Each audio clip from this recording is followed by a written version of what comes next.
श्रीवर्धन समुद्रकिनारी ATV bike व घोडागाडीवाल्यांच्या मध्ये फ्री स्टाईल हाणामारी, वाद सोडवण्यासाठी गेलेल्यांना देखील हाणामारी। श्रीवर्धन तालुक्यात पर्यटकांचा वाढलेला ओघ पाहता प्रत्येक जण आपल्याला काही उद्योगधंदा मिळेल का या हेतूने नवनवीन उद्योगधंदे चालू करताना दिसत आहे। श्रीवर्धन समुद्रकिनारी पूर्वी 2 ते 3 असणाऱ्या टपऱ्यांची संख्या आता 10च्या वर गेली आहे, तर घोडागाडी, ATV, sand bike, banana ride, jet ski, boat यांचे प्रमाण सुद्धा वाढलेले आहे।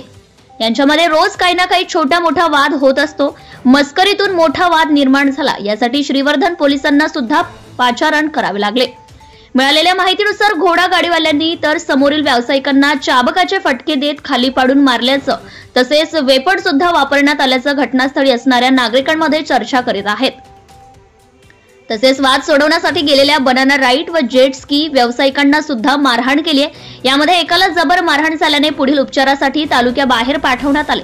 आता मात्र कोणाची हायगाई न करता, राजकारण्यांच्या सुद्धा आदेशांचे पालन न करता श्रीवर्धन समुद्रकिनारी व्यवसाय करणाऱ्या किती व्यावसायिकांकडे परवाना आहे याची चौकशी करणे गरजेचे असल्याचं नागरिक बोलत आहे।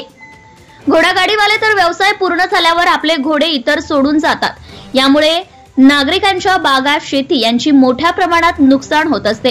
याबाबत अनेक वृत्तपत्रांत तसेच शासकीय कार्यालयांकडे लेखी तशाच तोंडी तक्रारी दाखल आहेत।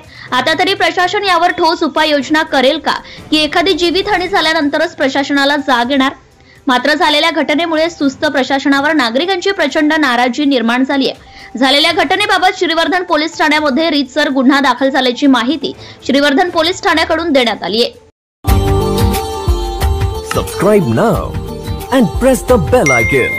Never miss an update.